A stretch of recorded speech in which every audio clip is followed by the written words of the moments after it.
All right. Ayobhavan, Vanakkam, and Shubha Udayasana. Right. I stand here today to talk about something which is often confused, probably misunderstood, and there are no standard benchmarks. But that doesn't mean that it should not be done. Right? I'm here to talk about the value of need-based selling and how this can help our customers win, which in the long term will make us win, which in the long term will bring our industry's respect significantly high. Okay, let me jump a few slides straight away, and I wanted to show this slide to you, which is coming from Edelman Trust Barometer, which talks about the trust people have in, sorry, it's gone.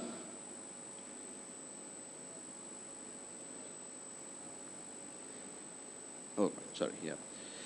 Now, this slide is basically a research from Edelman Trust Barometer, and this is a very, very clear indicator why should we follow need-based selling. You can see that financial services industry, right, is right at the bottom of Trust Barometer, not just in India, Sri Lanka, but globally. That means this is the amount of trust we have in people. If you see, the technology is at the top of the pyramid. I mean, it's not pyramid. Now, if you really go deep into finding the reasons why this trust on insurance industry is at the bottom of this particular survey, 90% of indicators would be towards need-based selling. The buyer's remorse, which actually means to say that the customer regrets whatever he purchased, right? Now, if you want to really have the trust, because I'm sure you will agree, each and every one of you who goes, meets customers, and tries hard to sell a financial product, you will agree that the biggest factor which works in your favor if you are able to sell is trust. The biggest factor which works against you if you fail to sell is lack of trust. Now, if you have to have trust, and imagine, let me give you an example, right? If you take your son or daughter, and God forbid they never fall ill, but if they do, and you take them to a doctor, and a doctor says, okay, let me check the pulse, and gives medicine within half a minute. Why? Because the medicine was determined by the doctor's pharmaceutical sponsorer, which said that this is the best medicine and cures about 80% of the ailments, and you give it to anyone, chances are 90% that the person will get cured. Now, you don't come back satisfied. You probably will not refer this doctor to someone else. I mean, I can bring that analogy very clearly that without a diagnosis, a prescription may backfire. And that's where I come from, need-based selling, that how often do we diagnose in our industry? Diagnose before we prescribe medicines. And it's after all, just like in pharmaceutical or doctor's industry, up to a patient whether he buys or not, whether he goes for a second opinion or not, whether he trusts you or he doesn't buy any life insurance or not. Now, it's a wonderful opportunity for all of you. I mean, today could be a day changer for some of you if you decide, and it would be a day changer for that particular customer whom you will go to meet. If you decide that henceforth, I will try to really understand need of a customer before I sell. And you have the right environment, and I'll come to that. Now, the reason for existence of an insurance advisor is to take care of the customers. And with that, he is ethical. If that's not there, he's not ethical. And the concept of agency is he works in the best interest of the customer. He also works in the best interest of the company. And ethics and need-based selling are practically one and the same thing because, right, ethics is that branch of philosophy which symbolizes, systemizing. Now, systemizing is very, very important because there are very rare chances that a person who does not work following a specific process of identifying customers' need, the likelihood of this person being able to do need-based selling is very, very less. Therefore, there is a need for all the organizations to put in place a system, a process that helps people, not just helps, but enables people, empowers people, do proper need-based selling, which starts with the diagnosis, which starts with finding the right set of solution, and I'm not saying product because it may be combination of few, and then presenting the solution matching a customer's need.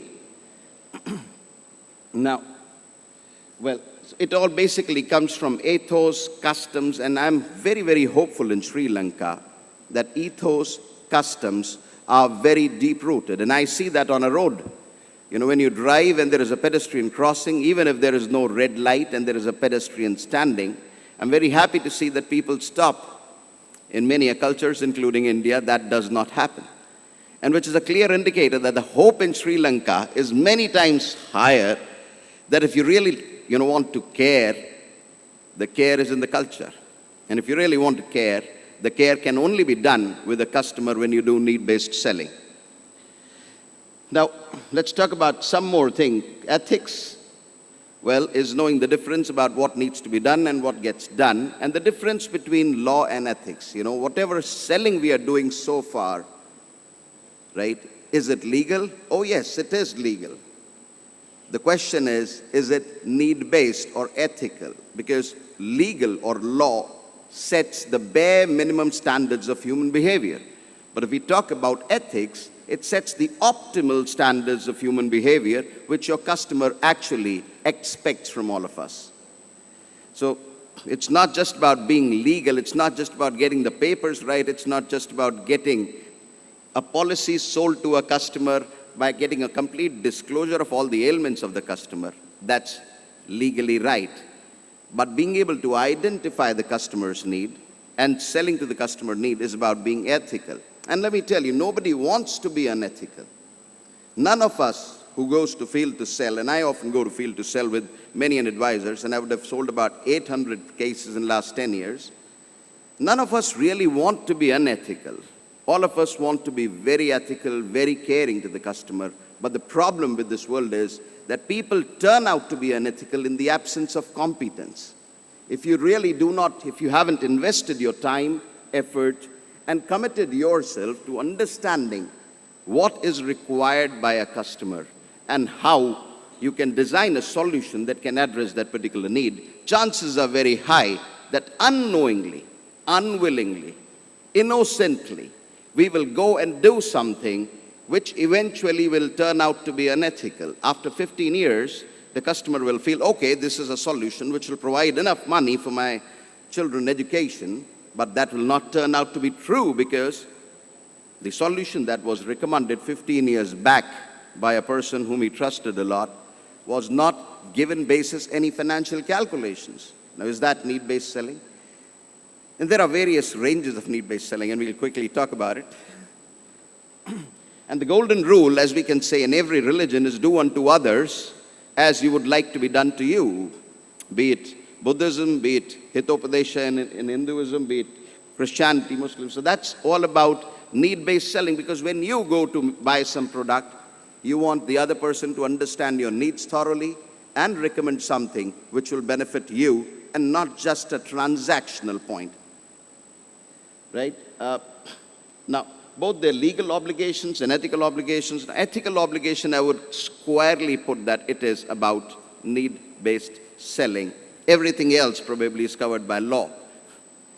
Right? Either it's mis-selling, so which is illegal, but ethical to legal, the difference is need-based selling. And we need to learn that, right? So that we can have the optimal standard of behavior expected by our customers. Now, good practices have so many, but I think the number one good practice in our industry, which probably there is a severe dearth of, is competence. And that probably leads to professionalism. Now, competence means, and understand this very clearly, that you fly in an airplane, the pilot is trained for 3 years. You go to a restaurant, the cook, the chef there has been trained for 3 years to cook well. You go to any industry, there is a proper grooming of people so that they are able to do competent work. and justice to that industry and the people who trust them. But look at our industry. And I'm saying this an appeal to the regulator, because in India we are appealing to the regulator, but things will gradually change. But I think we need to raise the standard of grooming of our people consciously, so that we are able to do justice to that particular person, my customer's money, who puts trust in me, that this money that he's investing regularly from now onwards will eventually be beneficial for him or his family in the long run.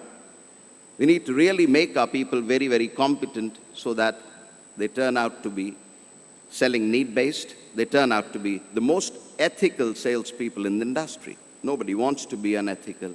People end up being unethical because they were not competent enough. They could not really understand need and sell to that.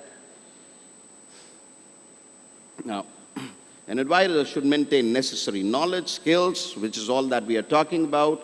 He or she must be knowledgeable enough, about not just compliance, but the most compliant human behavior is, if someone is trusting, you really are worthy enough to justify that trust.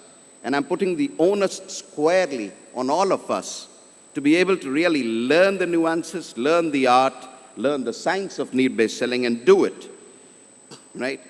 So it's about right conduct. Sorry, this is repeat. I don't know how it came. So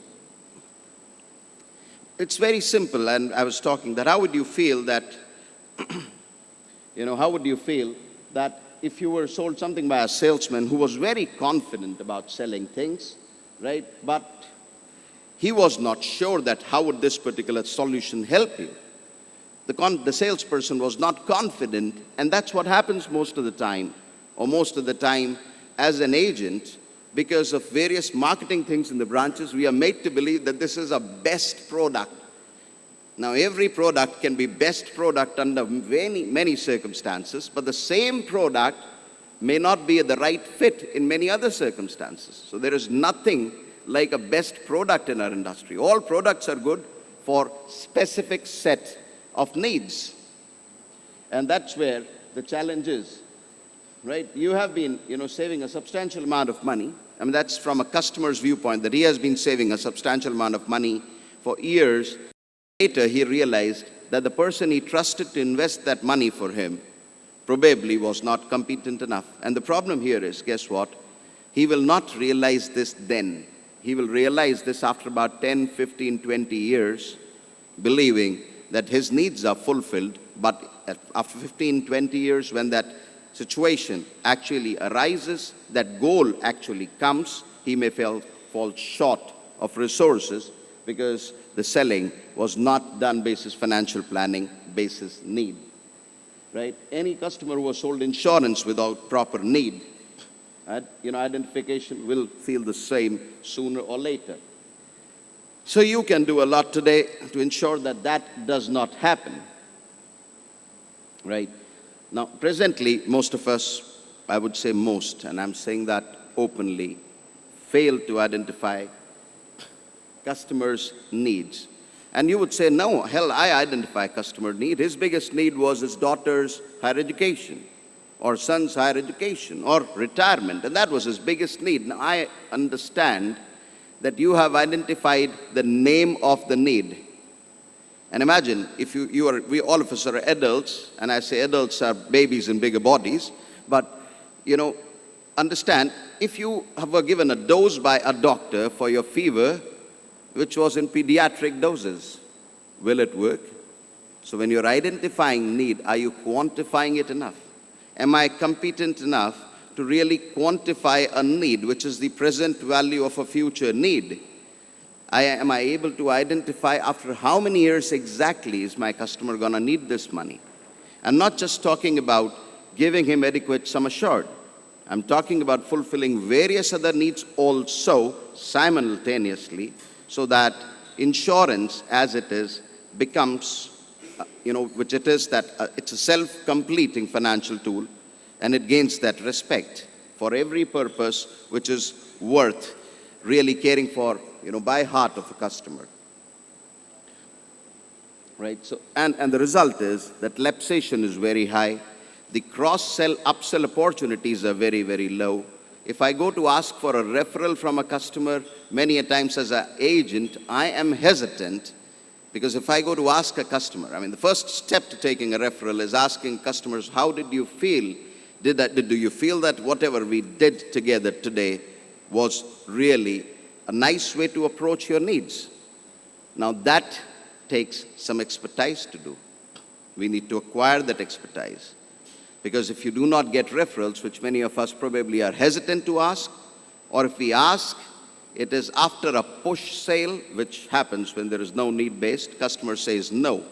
And then you have to resort back to cold calling. And as I was just telling Mr. Ravi Kumar a little while back, that cold calling is God's punishment to you for not being able to take referrals. And you didn't get referrals or recommendations because you didn't do a need-based selling, or we were not competent enough to learn need-based selling, right? Now, one thing which happens in selling, it is not telling, and there are many researches about it. In India, the largest photocopier in 1992 was Canon, right? Then there is a company called Xerox, which came to India in about 1988. In about 5 years, it captured 92% of total photocopier market. They didn't have lower prices.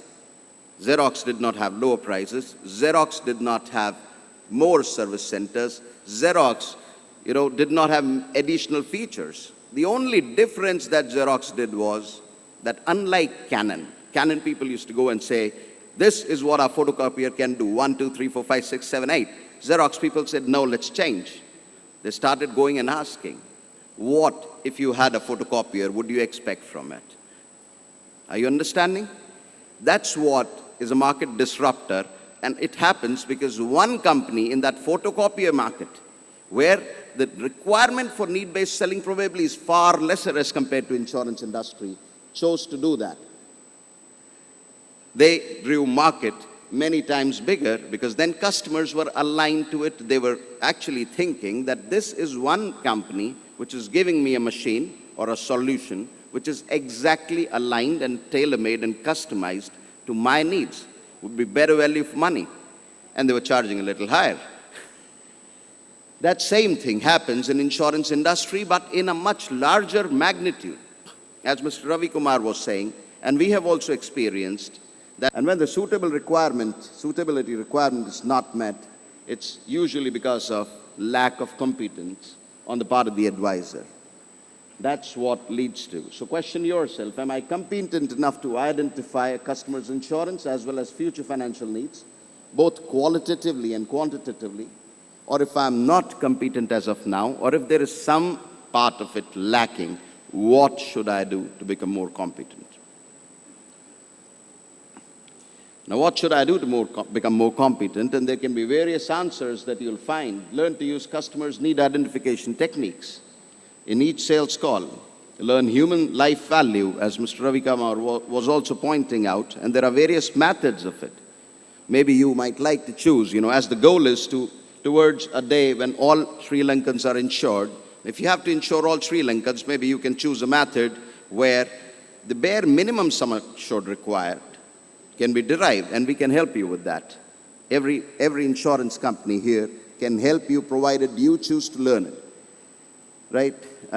Learn time value of money concepts to be able to suggest the right amount of money that needs to be invested today onwards, so that that future value which will be required to actually achieve the goal, the exact amount that will be needed for your son's higher education or your daughter's education, wedding, you have the right amount of money and not just an approximate guesstimate, right? And educated customers, the customers are increasing who are more educated, who are asking questions. And guess what? What's happening globally? So far, we believe that the product that we sell is a caveat emptor product. The buyer should be aware. Now understand there is a significant knowledge asymmetry between a seller and a buyer. Asymmetry means that seller knows everything about the product, buyer knows nothing. That's knowledge asymmetry. And therefore, many a times, and understand, this asymmetry may not be true in real sense. This asymmetry is that buyer's perception is you know it all. My question is, do we know it all about our products also? Ask yourself that question. I'm not here to say anything. But as an agent, we must ask ourselves that, do I know all about my products? Because buyer believes that I should know all. That's what you go to a doctor. That's the kind of belief you go to a doctor with. So that's a significant knowledge asymmetry. So consumers, and therefore, here, caveat emptor, which is a law, is not adequate. Gradually, many global markets are shifting to caveat vendor, which actually means that it is seller's job to beware. I can share many examples, but one example was probably UK many years back. The regulator decided and the legal environment decided that they will hold agent accountable for a mis-selling. And the compensation, if a customer wins a lawsuit, will be paid by the agent and not the company. I guess there are some people here, probably Mr. Shahrukh, who was a witness to it. Is that correct? Right? And suddenly, the insurance industry agents, they became scared. Many of the agents had put down their papers and left. But what happened to the industry? In about 5 years, the overall industry business doubled, because these customers started trusting that now the people who are left in this industry are highly accountable. They're highly competent to do justice to their hard-earned money. Now, I'm not saying that anything like this is likely to come here, but I'm just telling you about the environment, is that when people start trusting the accountability of a financial product seller like us, their trust increase, and even if there are less number of people doing it, right, the market grows significantly. Today, in countries like Singapore, in countries like UK, you have a minimum of 21-page fact finder, which is basically understanding needs of a customer. The Indian regulator is seriously contemplating on a 4-page fact finder, which we had given to them about 5 years back, and hopefully, most likely, they will make it mandatory after some time. Now, in Sri Lanka, the regulator might think about it going forward, but the point is a simple appeal to all the insurance companies and to all the agents that should we wait for a regulator to implement and make this fact finder mandatory? Isn't it good for all of us? And we win in turn. If you start doing need-based selling, if you start identifying customers' need, quantifying it, and then advising the right solution, which is in terms of our products for it, eventually it is far more beneficial to us compared to selling products. I'm not using the right word for it, but the right word probably could be, in some of the cases, greed-based selling.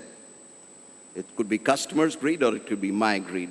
Return is what, when they ask a question like return, we don't give returns, we give guarantees. And what's more closer to you as a parent, to your heart as a parent? Do you want a return on money, or would you like to guarantee your son's higher education? Think about it. That's the comfort we should be offering on a calculation, need-based thing. So seller beware is something which is happening. And wherever in our conscious we decide as an agent, as an organization, that I am the seller and it happens to be my responsibility as a custodian of my customers' money, because they trust me, I will be aware and I will be doing the right practices and the best that's required. There are changing demographics. About 50 years back, a lot of policies were sold for taxation. They were sold for various other things, but at least there is a shift now in our subcontinent that now most of the policies are sold for some need. At least there is a need tag, which was not there earlier. Earlier it was just a policy for taxation purposes, for some small savings purposes, but now more and more people are at least tagging it associated to a need. You will be champion if you learn something which is futuristic, which will come here after about 5 years or 7 years, and which is exact financial planning, need-based selling. Because in that case, if you do that, well, we'll not talk more about it. I'll quickly jump to, what will be the benefit, and then we'll come back to the types of need-based selling. The benefits to a seller, if he does need-based, is, the number one benefit is higher case size, and I'll take 1 more minute on it. This year, in the beginning, we started, in Limra, we started doing training for India's second largest insurer.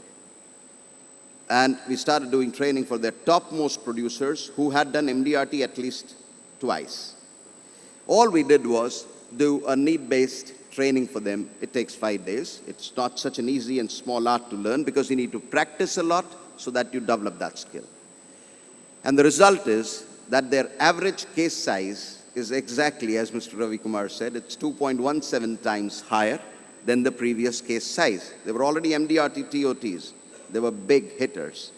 But that's not the ceiling. If they learned the art, their case size improved significantly. Their closer ratio also improved by about 30%. So you understand net as a seller per meeting, which is per unit of time invested, with learning this art, they were about 2.5 times more productive. Their income per hour of effort multiplied 2.5 times because they learned need-based selling. So that's higher case size, right? Higher closing ratio we talked about. Higher upsell and cross-sell because there's enough research, and one LIMRA research says that every customer in emerging markets like India, Sri Lanka, will buy 5 to 7 life insurance policies across their lifetime. Now the point is, if you have sold need-based, chances are almost 90% that they'll buy all 5 or 7 from you. But if you have sold them basis some presumed need or basis a product was good, other companies too have good products. Other agents may also be close to them or maybe related to them or relationship-based. But if you do need-based selling, chances are very high, about 90% as per LIMRA research, that you will be able to sell at least 4 out of those 5 to 7 policies to that particular customer. So you understand that if you want to be in this industry for a longer period of time and continue to be successful year after year after year, one of the most easiest ways could be to learn the art of need-based selling, right? Referrals, recommendations, you don't get it, God will punish you, and you'll have to do cold call to continue your business, right? And of course, the bottom line, which is the most important thing for us because it continues to get us the renewal income and ensures that my retirement is secured, and which helps our industry become profitable, our industry gain a lot of respect because there is a little lapsation, persistency. All these are the benefits if we really learn the art and science of need-based selling. And there are various types of need-based selling. I mean, it's a subject which, as I started, is often very confusing. What exactly is need-based selling, right? Is it basically a basis of presumptive need that I know this customer has a son, so he might require his son's higher education. Now, who's the best person to tell what does the customer need? It's not definitely me as an agent, it's my customer. And I should be asking open-ended questions. That's the first step. Well, a little higher level will be that I've asked client about what is the main need. So what do you want to plan for? Very often, client does not know. It's just like a patient who doesn't know how to diagnose himself. We need to ask the right questions like a good consultant doctor does and do the diagnosis. But yes, a good thing could be the last one, that I ask the client that what are his or her needs, their present value, time period required, right? What are the investment preferences? Is he a debt type investor or is he an equity share market type investor? What is the investment risk profile, outstanding loans? What is their current expenses on a monthly basis in home to ensure that I guarantee their standard of living should anything happen to them? These could be a very good approach. Now, I'd conclude my presentation here by saying that, if I really have to compare India with Sri Lanka, and I would like to do that, I'm very, very optimistic that Sri Lanka has far greater probability of learning need-based selling than India because of the culture, because of the care, which is shown on the road, in the pedestrian crossing, the cars stop, even if there is no red light. So I trust that even if there is no one checking you at a customer's house, you're doing the right practice of need-based selling. All the best. I have one.